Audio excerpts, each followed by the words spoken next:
Blogger release. আমি ইপসিতা রয়চৌধুরী। আজকে তোমাদের একটা ছোট্ট প্রমোশন দেখিয়ে দেবো। সাউথ সিটি মল ওয়্যার হাউসে এই প্রমোশনটা চলছে। কাটাকুটি 2, আর কাটাকুটি 2 হচ্ছে থ্রিলার, হচ্ছে সিরিজ। যারা ওয়েব সিরিজ পছন্দ করে তাদের জন্য কিন্তু 2026-এর একটা ধামাকা। সেই প্রমোশনে চলে এসেছি। দেখতে পাচ্ছেন এখানে হচ্ছে একটা ব্যানার হচ্ছে টানানো আছে।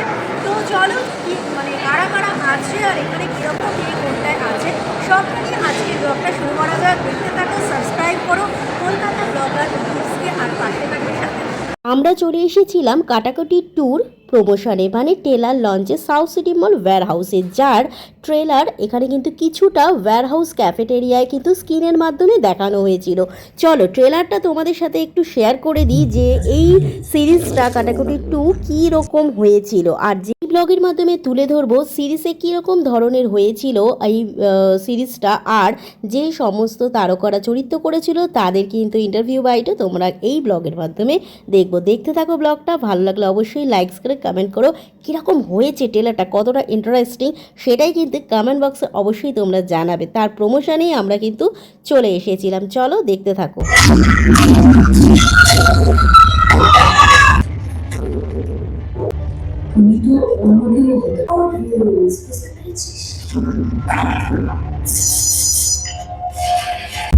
High everyone, welcome back to my channel Kolkata blogger Abhis. আমি ইপসিতা রয়চৌধুরী।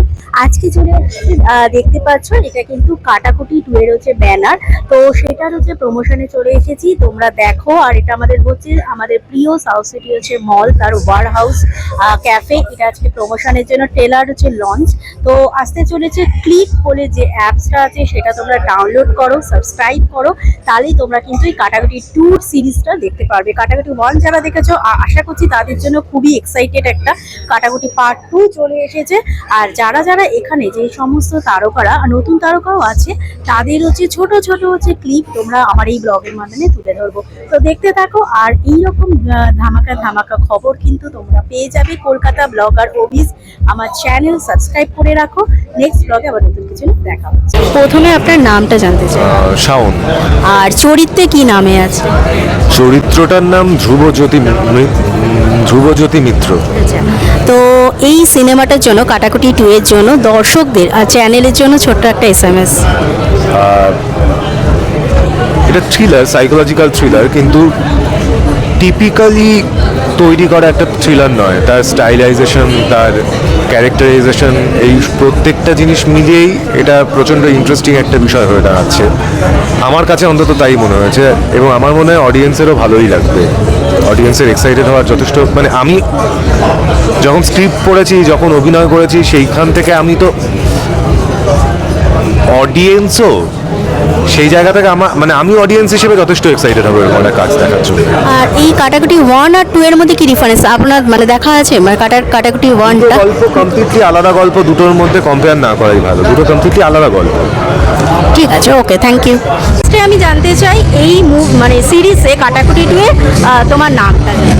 কাটাকুটি 2-তে আমার চরিত্রের নাম রাকা। আচ্ছা, এইটা তো কিরকম চরিত্রে এই চরিত্রটা করে কিরকম লাগবে এই সিরিজ? খুব ভালো লাগলো, কারণ বিনোদন সাংবাদিকের চরিত্র এবং আমাদের বিনোদন সাংবাদিকদের সঙ্গে খুব সখ্যতা, বহু বছর ধরে সমস্ত কাজে তোমরা আসো। তো সুতরাং বিনোদন সাংবাদিকদের আমরা খুব কাছ থেকে দেখেছি, কিন্তু আবার আমি যে চরিত্রটা অভিনয় করেছি রাকা আবার নিজের বিনোদন সাংবাদিকতার পাশাপাশি ক্রাইম বিট নিয়েও খুব ইন্টারেস্টেড, এবং ক্রাইম বিটের কোনো একটা খবর নিয়ে, কোনো একটা সিরিজ অফ ইভেন্টস নিয়েও খুব ব্যস্ত। তো সেটাও আরেকটা দিক আছে, কেন ও নিজের এরিয়া অফ ইন্টারেস্ট ছেড়ে অন্য কাজ নিয়ে বেশি আগ্রহী, সেটা জানার জন্য দেখতে হবে সিরিজটা। তো যখন করেছ মানে এটা রাজাদাস মানে চুজ করেছে, তখন কতটা এক্সাইটেড? খুবই, কারণ প্রথমবার রাজাদার সাথে কাজ, এবং রাজাদার সাথে আমার মনে হয় সবাই কাজ করতে চায়। এত দীর্ঘদিন ধরে কাজ করে আসা একজন সফল পরিচালক, তো সুতরাং সব মিলিয়ে একটা খুব ভালো অভিজ্ঞতা আমাদের। আমার চ্যানেল আর দর্শকদের জন্য ওই কাটাকুটি 2 নিয়ে কিছু একটু বলে দাও। এটাই বলতে চাই যে কাটাকুটি 2 শিগগিরই আসতে চলেছে ক্লিকে। দেখুন, এবং এখনো সাবস্ক্রাইব না করে থাকলে অবশ্যই সাবস্ক্রাইব করুন। আমাদের জানান কেমন লাগলো। Thank you. আমি জানতে চাই আমার চ্যানেলের জন্য এই কাটাকুটি 2 এর একটু কিছু বলে দাও, মানে দর্শকরা এক্সাইটেড আছে, মানে মানে এই সিনেমাটা নিয়ে, মানে সিরিজটা নিয়ে একটু কিছু বলে দাও। একদম এই সিরিজটার মধ্যে না অদ্ভুত একটা আধো অন্ধকার রয়েছে, এবং এতটাও রিলেটেবল বা মানে এতটাও আনরিলেটেবল নয় যে দর্শক বন্ধুরা বুঝতে পারবেন না, বা দর্শক বন্ধুরা এই ক্যারেক্টারসগুলোর ভাবনাটা বুঝতে পারবেন না, বা দুঃখটা, ভাবনাটা, কষ্টটা বুঝতে পারবেন না, এমন কিন্তু নয়। বুঝতে সকলেই পারবেন, কিন্তু সকলেই শিউরে উঠবেন, সকলেরই বিভীষিকা লাগবে যে এই ঘটনা যেন আমার সাথে কোনোদিন না ঘটে, আমার ভাইয়ের সাথে না ঘটে, আমার বোনের সাথে না ঘটে।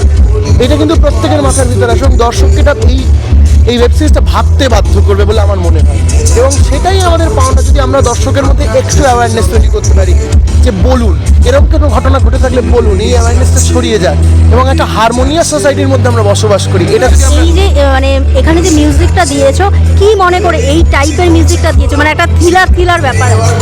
হ্যাঁ, সেটা ডেলিবারেটলি এটা এই কারণেই করেছি, কারণ এই ধরনের গল্পের মধ্যে খুব গ্লিটস অ্যান্ড গ্ল্যামার থাকতে পারে না গানের মধ্যে, খুব আনন্দ ঝিনচাক আনন্দ হতে পারে না।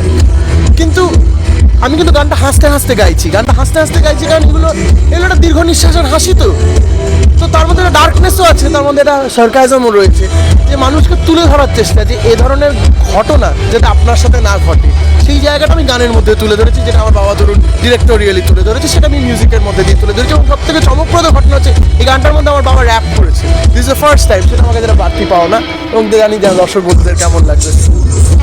আমি তোমার নাম জানতে চাই। আমার নাম শ্রী। আর এই সিনেমা কাটাকুটি 2 এ তোমার কি চরিত্রের নাম কি? আমার চরিত্রের নাম তুলি, এবং এটি একটি 15-16 বছর বয়সী একটি মেয়ে। এই তুলি চরিত্রটার আর কি ভেতরে অনেকগুলো লেয়ার আছে, এবং প্রতিটা লেয়ারই না খুব ইন্টারেস্টিং এবং অনুভব করার জায়গা। তো পুরোটা খুবই মজা পেয়েছে ডেফিনেটলি। আর যেমন 15-16 বছর বয়সে আমরা উঠতে চাই, সেরকমই একটি উঠতে চাওয়া মেয়ে, ভেসে যাওয়া মেয়ে, আবার কোনো একটা পয়েন্টে গিয়ে ম্যাচিওর কোনো একটা। তোমার কিরকম লাগলো এই চরিত্রটা করে ফার্স্ট টাইম? ওটাই বলছিলাম যে খুবই ভালো লাগছে, মানে প্রত্যেকটা চরিত্রই তো আমরা প্রথমবার স্পর্শ করি, যেহেতু এতগুলো লেয়ার, সবকটা লেয়ারের মধ্যে দিয়ে, ওই জার্নির মধ্যে দিয়ে যেতে পেরে আর কি সত্যি ভীষণ ভালো লাগছে। আর আরেকটা কথা জানতে চাই, তুমি তো যে রাজাদার সাথে ফার্স্ট টাইম কাজ করেছো, তো ডিরেক্টরের সাথে কাজ করে কিরকম লাগলো? ফার্স্ট টাইম কি অভিজ্ঞতা? প্রথমবার বলতে রাজাচন্দ্রের সাথে মানে কাজ করতে পারা একটা প্রাপ্তি, একটা অ্যাচিভমেন্ট। তার কারণ হচ্ছে যে আমি বলছি না শুধু নামটার জন্য, তার কারণ রাজাচন্দ্রের সিনেমা, আমি একটু আগে বললাম না রাজাচন্দ্রের সিনেমা আসছে, আমাদের কাছে ছোটোবেলায় ওটা একটা মানে ব্যাপার ছিল ভাই।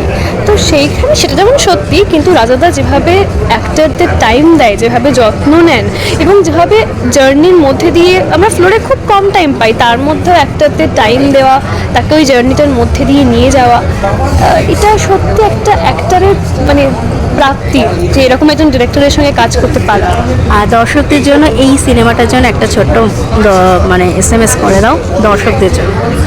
সকলকে বলছি, সকলে প্লিজ ক্লিকে সাবস্ক্রাইব করে নিন, সাবস্ক্রাইব না করা থাকলে। আর কাটাকুটি 2 খুব তাড়াতাড়ি ক্লিকে আসছে, একটা দারুণ ওয়েব সিরিজ হতে চলেছে, মানে এটা আমার মনে হচ্ছে। আপনারা দেখুন, দেখে আপনাদের যদি খারাপ মনে হয় আপনারা রিভিউ দেবেন, ভালো মনে হলেও রিভিউ দেবেন, আপনাদের রিভিউয়ের জন্য কিন্তু সব কিছু। Thank you so much. সেটা সম্ভব হয়েছে অনেক এবং আমরা চলে যাবো রাজপুত্রের কাছে। আমার কাছে যেটা অসম্ভব আমাদের আনুষ্ঠানিকভাবে Master, when you get an opportunity to work in something কোনোদিনই ভাবি যে চ্যালেঞ্জও হয়েছে, মজাও পেয়েছি। আর আজকে আমার জন্য খুবই ইম্পর্টেন্ট একটা কথা না, সো সেই জন্য একটা ডার্কনেস রাখতে চেয়েছি, একটা র্যাস্প রাখতে, পুরো ওভারঅল চেষ্টা করেছি এটা র্যাস্প রাখতে। তা দেখবে কলকাতা ব্লগার অফিসকে সাবস্ক্রাইব করো, পাশে থাকো আর দেখতে থাকো আমার ব্লগটা। চলো বাই।